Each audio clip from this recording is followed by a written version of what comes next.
Greetings, fellow retro dudes. Welcome back. I should say dudes and dudettes, but whatever. Yeah, gender's kind of irrelevant these days, but still. Okay, so an update. I have no idea what episode number it is. Had a medical issue this year, which is why there's been a very long gap between videos. Cut a long story short, I had a double clot left side of my heart, which caused a heart attack, basically. Or, well, quite a few of them. I was having angina like daily, and so ended up going into one of my local hospitals. I literally walked in. For those in the US, here's the emergency department. We call it A&E, or Accident and Emergency. Yeah, I walked in and went up to the receptionist and said I was having angina, I think I've had a heart attack. And I swear to God, I thought her eyes were going to pop out of her skull. Yeah, you don't walk into A&E after having a heart attack normally. Thankfully though, I kind of have first aid training, so, I was able to deal with it and recognise the symptoms. The reason that I walked into a hospital, A&E department, despite going to my doctors multiple times, despite having a chest x-ray and an ECG, my doctors said that they did not believe that a person of my age could have a heart attack.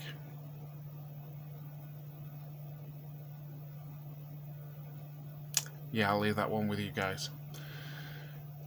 So, not good. But I'm pretty much recovered. So, you may well have noticed a slight change to the videos. Hi, by the way. Where are you? Over here. I'm using my mobile on an arm. Not exactly a good setup, if I'm honest. It's very bouncy. So for those throwing up already, my apologies. But it gives me higher resolution. And the first part of this video, because there's going to be multiple bits in this recorded over several days, some of it I'll be able to do with this setup, so it'll be at a higher resolution. Some of it I might have to just use my webcam. Depending on what it is that I'm doing, because this setup occupies like my entire face just to zoom it down on my desk like this. But there is an update and progression. I received a box from JLPCB. I should point out that this is not sponsored at all by them. Yep. My baby is now in PCB format. Of course, I've already opened this. And in there was these.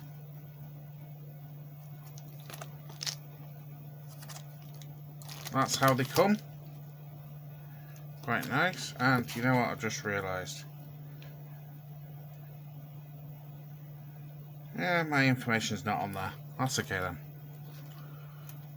So, shall we open these up? Let's start with that one that's already there.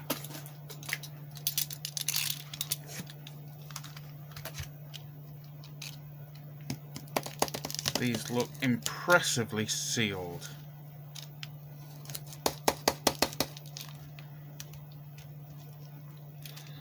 Come on.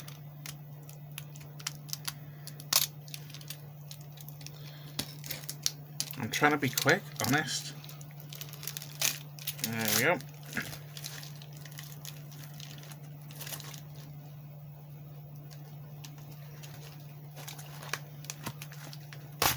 Oh. And there they are. That's the top side. This PCB, got 5 of them. Don't need 5. But I ordered them anyway. Because 5 was the minimum. Why did I order from JL PCB? Because they were the cheapest. This one board, for whatever reason, from PCB Way was going to cost me 60 quid. £60. From JL PCB, these 2 sets of boards, 5 each, cost me £24 including shipping. Excuse me. So, yeah. So let's have a look. Let's take top one. Quite some weight to them, actually. These are not cheap boards.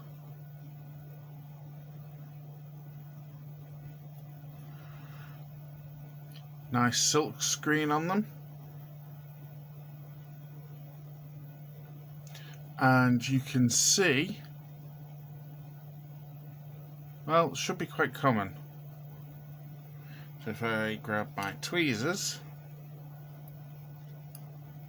16 address lines, clock, M1, reset, memory request, IO request, read, write, bus request, bus acknowledge, halt, NMI, wait, refresh, int 1, int 2, plus 12 volts ground, plus 5 VS, ground, plus 5 volt, ground, plus 5 volt, ground. And on this side, address lines 0 through 31, and then IRQ 0 through 7. Yeah, since I was putting it into PCB, I made a few modifications. One of that is to have a 16-bit address bus, data bus, and a 32-bit address bus. And then I also included 8 IRQ lines. That'll come up later. We also have int 1 and int 2. Int is obviously for the Z80, but if I go to the Motorola 68K, we have int 1 and int 2. So 2 more int lines. So this system is actually designed to run with both types of processor, which I already have. In the middle here, well, as you guys know, one of my prerequisites was to make this system well, portable and battery operated, etc. So I have these things, quite a few of these things. And yes, I went for red because red's my favourite colour. So pull one of these out. Take it out if it's baggy.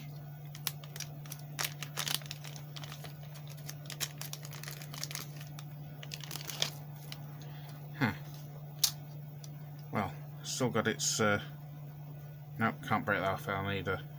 oh well. But these are a DC to DC buck boost converter. If I stick it in the middle, it might actually focus. Maybe. Nope, doesn't like it because of the light reflecting. There we go. Just tilt it to one side. Now these ones just go out of focus, yeah, don't worry about it. These ones have a single pin here for enable and disable. So yeah, I can turn them off and on. So we've got 4 of them on here. Why? Because it means I don't have to re-engineer all that circuit on there. And since they're so cheap from China, it's like, And then the next question is, what's this here? That's actually quite simple. You've seen me do this on the makeshift one. 10 LED bar graphs. Now, assuming that I've got the patterns right,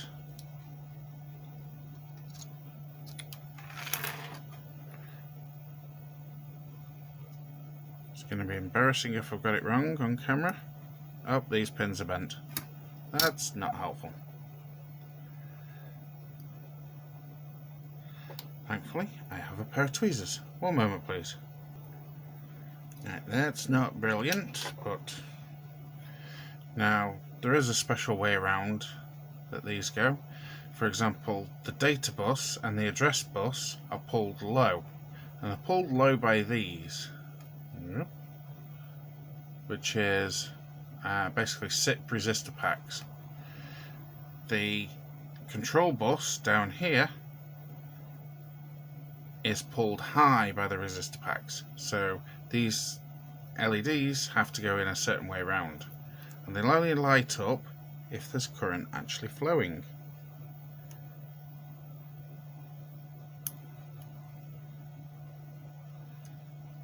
There we go. So they sit like that. As soon as I put this down, it's going to cause a problem. What can I... That'll do. Solder reel. Let's move this into the centre of the camera.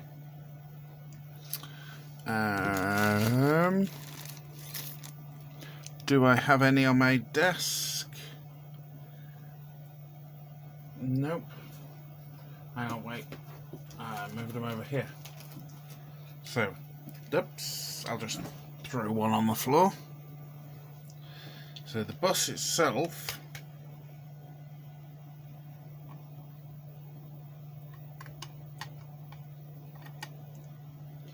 dry assembly is such a pain sometimes. There we go. And they fit. Shove another one in, shall we? So these are for the, obviously the base of the bus. It's got all the termination on.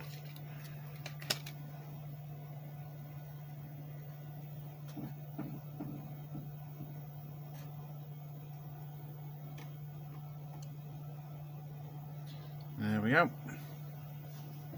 So that all sits vertically and they stack this way. Yep, gone for a stacking design. If I grab this bag here, again, plenty of these.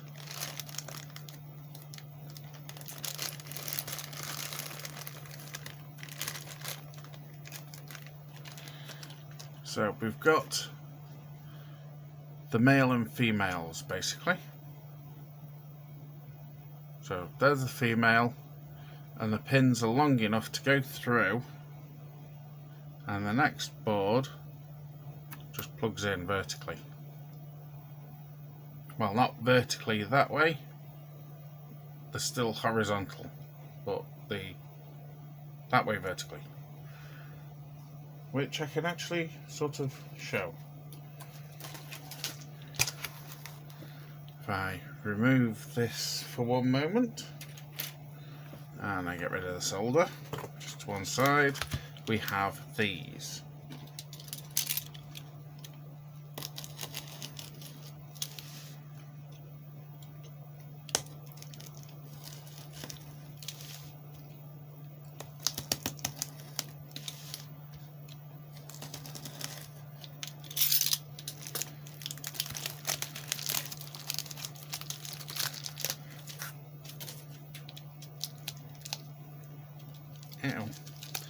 I didn't do this one quite as well as I did the first one. 1 second.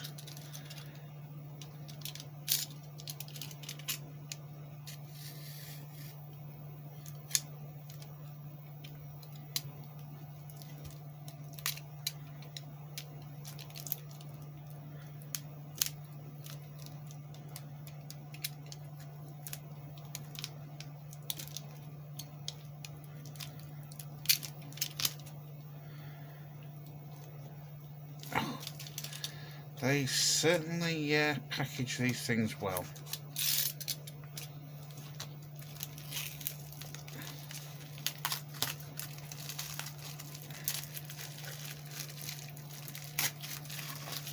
go. So we've got 5 of them. Each one of these is, well, it's a prototype board. What we've got in the middle is pins that are lined for dips, which is most of what I use. So that's down here. So there's a gap in the middle, but we've got tracks going across each side. So what I'm going to be doing is I'm going to be wire wrapping to the chip and then running it around the board to wherever on the bus. And once I perfect the circuit, it'll then be designed as a PCB. Yes, down here we have big capacitor on the 5V rail. Now we do have, as you noticed, the 5V VS. That's 5V standby. So that's a 5V line that's always on. Even if I switch the 5 and 12V off, the 5V standby will still be on. So if I'm using an RTC, that can be powered from the standby. Now that also means if I'm using a Bluetooth module, I can keep the Bluetooth module on excuse me, even if everything else is powered down. It means that, like for example, my phone can still be connected to the Bluetooth module when I power the system up, so that I don't have to faff around with a connection that keeps resetting whenever I reset the system. So yes, just to demonstrate, grab that again, goes through on the outer, as you can see there, gets soldered on the other side, and fetch the reel of solder back in again. That's the base, and that goes on top of there. It's the same pattern on here as it is on there, so it stacks like that, and then the next one stacks on top of that, and on top, and on top, and on top. So you end up with a vertical tower of horizontal boards. So I do also have headers here in slightly different configurations. They're all straight across, but if I plug a Bluetooth module in, then I can plug it in there, or if I plug a FTI cable in, it can go straight in there. So I've got 2 of them, depending on what I want to communicate with. Now, do I?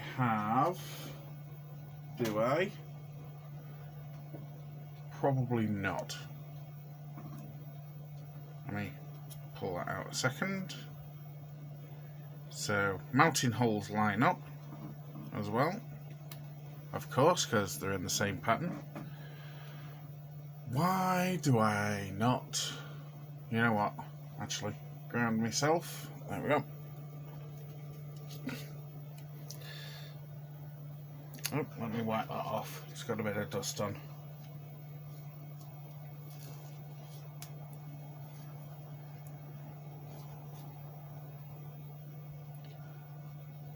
Stop bouncing. Right. This is a Zilog. It's a PSC. Focus, please. Camera. Phone. Come on.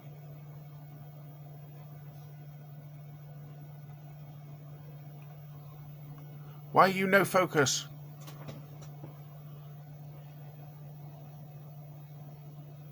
Come on. I just knocked it.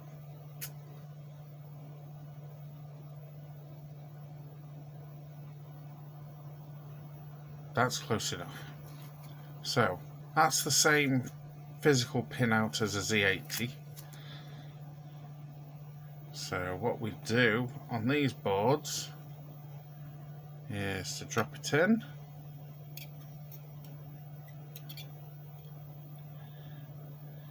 Oh God, the I didn't straighten the pins out on this, did I? 1 second. Needs a little bit of gentle persuasion.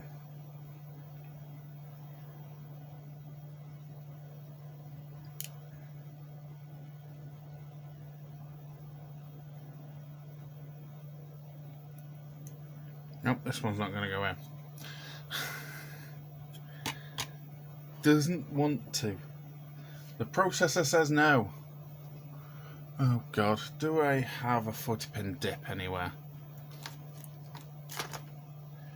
Well, no.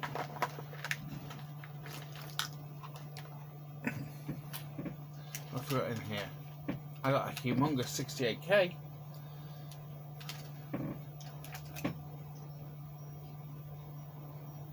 Those ones aren't configured, aren't squished.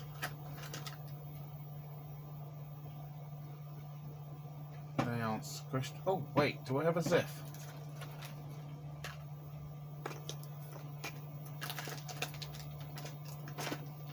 Nope, don't have a ZIF. What I do have, however,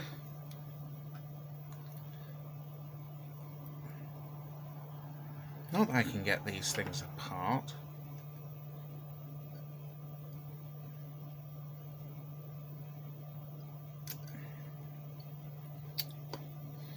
I bent the crap out of the pins.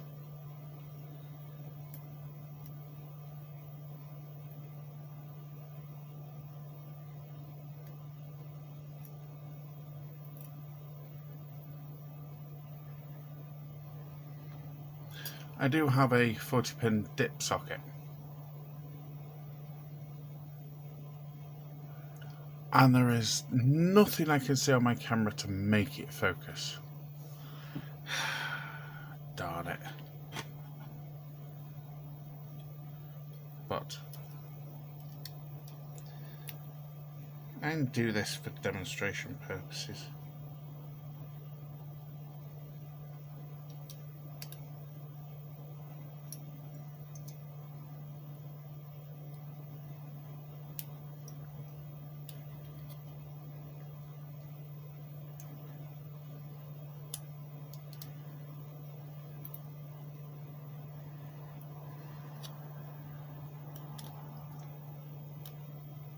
I didn't know that I should bend the crap out of these pins.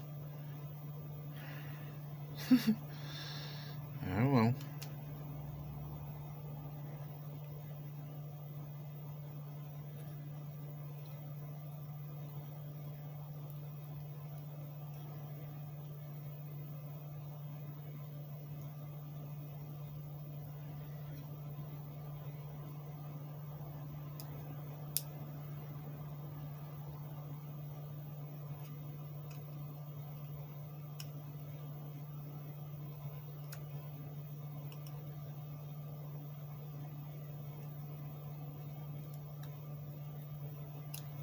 There we go.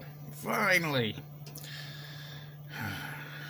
So, just imagine that socket is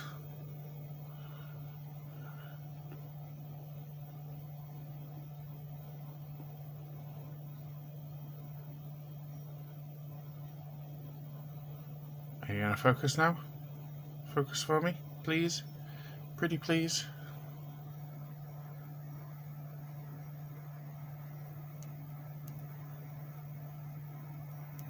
Ah.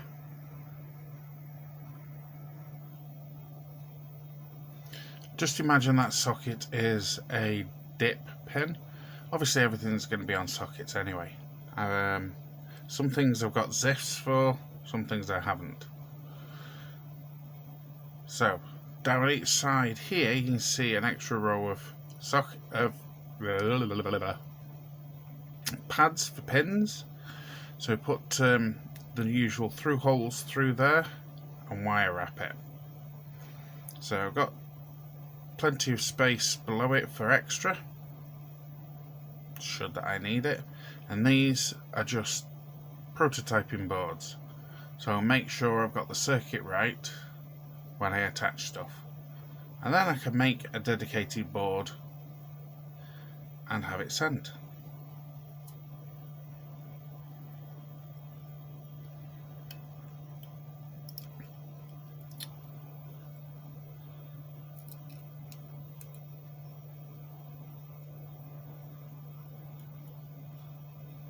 There we go.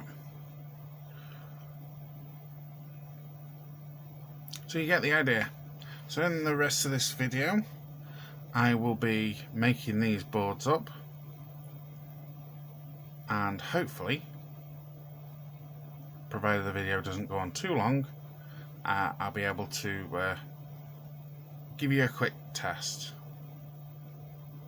So with the magic of editing, we will now jump to me soldering everything up.